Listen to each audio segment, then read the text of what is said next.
안녕하세요, 여러분. 오늘은 조금 어른들의 이야기를 해볼까 합니다. 오랜 관찰을 통해 얻은 지혜라고 할 수 있겠네요. 인간에게는 세 가지 기본적인 욕구가 있다고 하죠. 바로 식욕, 수면욕, 그리고 성욕입니다. 성욕은 인간의 자연스러운 욕구이며 누구나 가지고 있는 것입니다. 많은 분들이 남성만이 강렬한 성적 욕구를 가진다고 생각하기 쉽지만 사실 여성도 남성과 똑같이 성욕을 가지고 있습니다. 다만 사회적인 시선이나 편견 때문에 자신의 욕구를 숨기거나 참는 경우가 많을 뿐이죠. 즉, 아무리 성욕이 강한 여성이라도 남성과의 관계를 원할 때 그것을 명확하게 표현하기는 어렵다는 뜻입니다. 그래서 여성들은 남성에게 은밀한 신호를 보내며 그가 알아차려 주기를 바랍니다. 안타깝게도 많은 남성들이 이 신호를 눈치채지 못해 좋은 관계를 맺을 기회를 놓치고는 합니다. 중요한 만남을 놓치지 않도록 오늘 이 주제에 대해 자세히 이야기해 보겠습니다. 이 글이 도움이 되셨다면 여러분의 삶에 긍정적인 변화가 있기를 바랍니다. 앞으로도 건강에 도움이 되는 유익한 정보를 계속 전해드리겠습니다.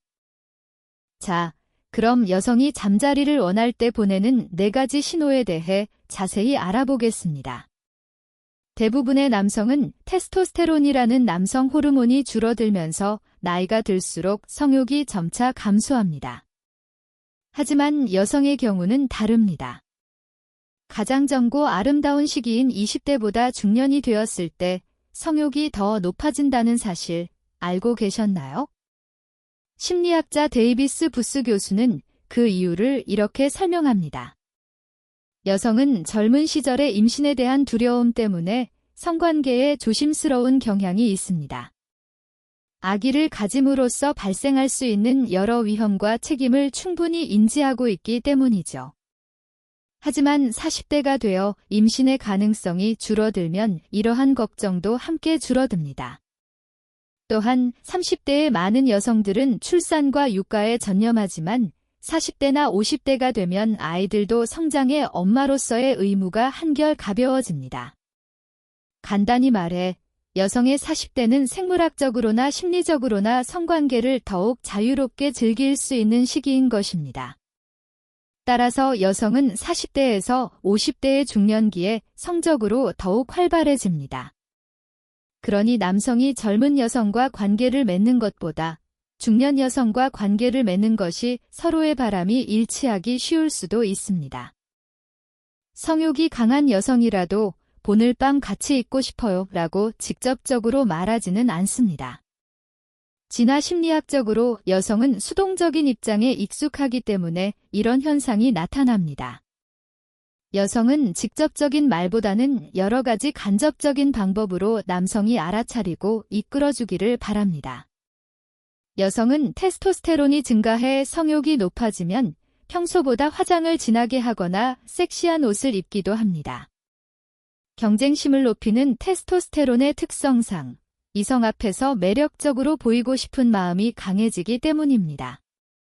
그 결과 무의식적으로 평소보다 눈에 띄는 옷차림이나 화장을 하게 되는 것이죠. 성관계를 원하는 여성은 남성이 시각적 자극에 매우 민감하다는 것을 잘 알고 있습니다. 그래서 가슴골이 깊게 파인 원피스를 입거나 셔츠 단추를 풀어 가슴골을 살짝 보여주기도 합니다. 하지만 경험이 많은 여성은 노골적인 노출이 오히려 역효과를 낼 수 있다는 것도 압니다. 그래서 가슴골이 훤히 보이는 옷보다는 쇄골이 드러나는 정도의 옷을 선택하는 경향이 있습니다. 대놓고 보여주는 것보다 보일 듯 말 듯한 것이 남성의 상상력을 자극해 더 효과적이라는 것을 알기 때문이죠. 남성은 여성의 가슴골이나 쇄골을 볼 때마다 무의식적으로 매력을 느끼게 됩니다. 데이트 중에 가슴골이나 쇄골이 보이는 옷을 입고 나온 여성은 오늘 특별한 마음으로 입고 나왔을 가능성이 있습니다. 그 신호를 알아차렸다면 적극적으로 다가가도 좋습니다. 마음에 드는 남성을 향해 많은 여성들은 자연스럽게 고개를 기울여 목덜미를 보여줍니다. 왜 목덜미를 보여주는 것이 호감의 표시일까요? 미국의 커뮤니케이션 전문가인 토냐 라이만은 여성이 좋아하는 남성에게 무의식적으로 목 옆부분을 보여주는 경향이 있다고 말합니다. 생명의 급소인 목에는 중요한 혈관들이 지나가죠. 이런 급소를 보여주는 것은 당신의 접근을 두려워하지 않는다는 신호입니다. 다시 말해, 여성이 머리를 귀 뒤로 넘기는 등 목선을 드러내는 행동으로 자신의 매력을 어필하는 것입니다. 심리적으로는 억눌렀던 감정이 무의식적인 행동으로 표출되는 것이라고 볼 수 있습니다. 여성의 신체 언어는 더 이상 본심을 숨길 수 없을 때 이런 식으로 나타나게 됩니다. 호감을 가진 여성은 평소와 다른 행동을 보이기도 합니다. 예를 들어, 온전히 집중하지 못하고 안절부절 못하거나 머리카락을 쓸어 올리거나 꼬는 행동을 할 수 있습니다. 이는 여성이 흥분하거나 긴장했을 때 무의식적으로 하는 행동입니다. 당신을 만지고 싶지만 그럴 수 없을 때 나타나는 대체 행동이 바로 자신의 몸이나 머리카락을 만지는 것입니다. 또한 당신이 나타나면 긴장해서 입술을 핥거나 얼굴이 붉어지기도 합니다. 이는 더 이상 숨기기 어려워진 여성이 자신의 마음을 드러내는 신호들입니다. 하지만 오해해서는 안 되는 상황도 있습니다. 많은 여성이 식사 중에 머리카락을 뒤로 넘기는 습관이 있습니다. 식사 중에 머리를 귀 뒤로 넘겼다가 바로 원래대로 돌려놓는다면 그것은 단순한 습관일 수 있습니다. 아무리 호감이 있어도 여성은 적극적으로 다가가지 않습니다. 좋아하면서도 아닌 척하는 경향이 있죠. 행동은 종종 간접적인 표현이나 무의식적인 행동으로 나타납니다.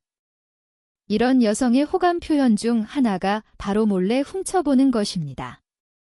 여성이 당신을 쳐다보는 것은 단순히 눈을 맞추고 싶다는 의미만은 아닙니다. 대부분의 여성은 조심스러운 성격 때문에 남성이 시선을 주면 보통 눈을 피합니다. 하지만 마음에 드는 남성에게는 시선이 저절로 향하게 되죠. 그렇게 가만히 쳐다보다가 남성과 눈이 마주치면 깜짝 놀라 시선을 돌립니다. 이런 상황에서 남성은 어떻게 해야 할지 몰라 당황하곤 합니다. 왜 저를 쳐다보셨어요? 라고 직접 물어봐야 할까요? 이는 여성을 부끄럽게 만들고 자존심을 상하게 할 수 있습니다.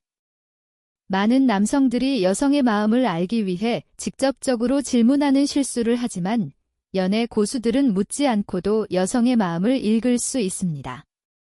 영리함보다 지혜로움이 더 중요할 수 있습니다. 여성과 눈이 마주쳤다면 질문하는 대신 입꼬리를 살짝 올리는 미소를 지어 보이는 것을 추천합니다. 이것이 여성이 바라는 호감의 반응입니다. 여성은 좋아하는 남성 앞에 서면 표정, 말투, 목소리가 달라지기도 합니다. 비음이 섞인 애교스러운 목소리를 내거나 평소보다 높은 톤의 목소리를 냅니다. 이는 여성스러움을 강조하기 위해서입니다. 진화 심리학에 따르면 남성은 강한 여성성을 지닌 여성에게 끌리는 경향이 있으며 여성은 본능적으로 이를 알고 있습니다. 또한 남성을 사로잡는 가장 효과적인 방법은 미소입니다. 자신감 있고 매력적인 미소만 한 것이 없죠. 웃음은 인간의 기본적인 표정이며 긍정적인 감정을 나타냅니다. 게다가 미소가 사람의 매력을 높인다는 연구 결과도 있습니다. 여성이 당신을 가만히 쳐다보고 평소보다 애교 섞인 말투를 사용하며 자주 웃는다면 호감의 표시일 수 있습니다. 다만 평소에도 애교가 많은 여성도 있으므로 표정이나 말투만으로 판단하기는 어려울 수 있습니다. 따라서 그 여성이 평소와 다른 행동을 보이는지 확인하는 것이 중요합니다. 여성이 다른 사람을 대할 때와 당신을 대할 때 태도가 다르다면 그것이 바로 호감의 신호일 가능성이 높습니다. 식당이나 카페에서 점원에게 어떻게 행동하는지 살펴보세요. 호감의 신호는 자주 웃거나 때때로 가만히 쳐다보거나 애교스러운 태도를 보이는 것입니다. 그 신호를 발견했다면 로맨틱한 분위기를 만들어 보세요. 여기까지 여성이 잠자리를 원할 때 보내는 4가지 신호에 대해 설명했습니다. 다시 한번 정리하자면 쇄골이나 가슴골을 드러내고 목선을 보여주고 몰래 훔쳐보고 목소리 톤이 애교스럽게 변하며 자주 웃는 것입니다. 이 신호들을 이해함으로써 여성의 마음을 이해하고 좋은 관계를 맺을 수 있습니다. 다음에도 당신의 삶에 도움이 되는 주제로 찾아뵙겠습니다. 끝까지 들어주셔서 진심으로 감사합니다. 다음에 또 뵙겠습니다. 관계 후 위생관리는 필수적입니다. 피곤하더라도 잊지 말아야 합니다. 하지만 과도한 위생관리가 오히려 역효과를 낼 수도 있습니다. 관계 후 무엇을 해야 하고 무엇을 하지 말아야 하는지 정리해 보겠습니다. 한 건강 전문 매체는 다음과 같이 조언합니다. 해야 할 일들 첫째, 가볍게 씻기입니다. 관계 후 즉시 몸을 깨끗이 할 필요는 없습니다. 부드럽게 닦아내는 것만으로도 요로 감염과 같은 질병을 피할 수 있습니다. 해당 부위는 따뜻한 물로 씻어주는 것만으로 충분합니다. 피부가 민감하다면 순한 비누도 자극이 될 수 있으니 주의해야 합니다. 둘째, 소변 보기입니다. 관계 중에 요도를 통해 세균이 들어갈 수 있습니다. 감염 가능성을 줄이기 위해 관계 후 소변을 봐서 세균을 몸 밖으로 배출하는 것이 좋습니다. 여성의 경우 성기 주변을 닦을 때는 앞에서 뒤로 닦아주세요. 이렇게 하면 세균이 질 안으로 들어가는 것을 막을 수 있습니다. 또한 관계 전후로 충분한 양의 물을 마시면 소변 보기가 더 수월해집니다. 셋째, 헐렁한 옷을 입으세요. 관계 후에는 헐렁한 속옷과 잠옷을 입으세요. 너무 꽉 끼는 바지나 보정 속옷은 입지 마세요. 남녀 모두 통풍이 잘 되고 땀을 잘 흡수하는 면, 소재 속옷이 가장 좋습니다. 땀이 많으면 세균이나 효모가 번식하기 쉽습니다. 감염을 막기 위해 경우에 따라서는 속옷을 입지 않는 것도 방법입니다. 넷째, 손을 씻으세요. 손은 몸의 모든 부위에 있는 세균을 쉽게 퍼뜨릴 수 있습니다. 관계가 끝나면 비누로 손을 깨끗이 씻으세요. 관계 후 손 씻는 습관을 들이는 것을 추천합니다. 다섯째, 성기구를 세척하세요. 관계 후 성기구를 그대로 두면 성병이나 다른 감염을 다른 사람에게 옮길 수 있습니다. 성기구의 세척 방법을 확인하고 깨끗하게 보관하세요. 다른 사람과 성기구를 공유할 경우 새로운 콘돔으로 덮는 등 교차 감염에 특히 주의해야 합니다. 여섯째, 성병을 관리하세요. 관계 중에는 여러 질병을 옮길 수 있습니다. 성병 증상이 나타나면 즉시 병원에서 진찰을 받으세요. 성기 주변의 통증, 물집, 발진, 분비물, 덩어리 등의 증상이 없는지 확인하세요. 특히 새로운 파트너와 관계를 가졌다면 성병 검사를 받는 것이 좋습니다. 성병은 보통 초기 단계의 증상이 없기 때문에 감염 여부를 확인하는 유일한 방법은 검사를 받는 것입니다.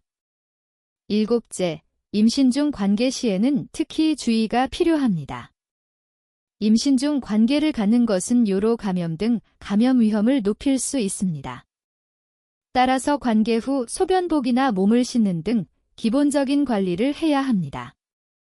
위생에 관해서는 남녀 모두 더욱 철저히 신경 써야 합니다. 하면 안 되는 일들 첫째, 질 세정입니다. 약국에서는 질을 깨끗하게 세정하거나 유지한다고 광고하는 많은 제품을 판매합니다. 일부 여성들은 관계 후 이런 제품을 사용해 질 내부를 깨끗이 합니다. 하지만 전문가들은 질 세정이 감염 위험을 높일 수 있다고 경고합니다. 질을 보호하는 유익균까지 씻어내어 자연 방어막을 파괴할 수 있기 때문입니다. 관계 후 질을 관리하는 가장 좋은 방법은 그대로 두는 것입니다. 냄새가 감염의 신호는 아닙니다. 약간의 냄새는 정상입니다.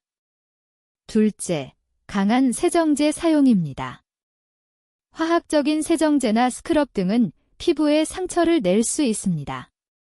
자극이 강한 비누나 세정제, 샴푸, 향수 등은 주의해서 사용해야 합니다. 생리대, 파우더, 탐폰 등 향이 강한 제품은 피하세요. 기억하세요.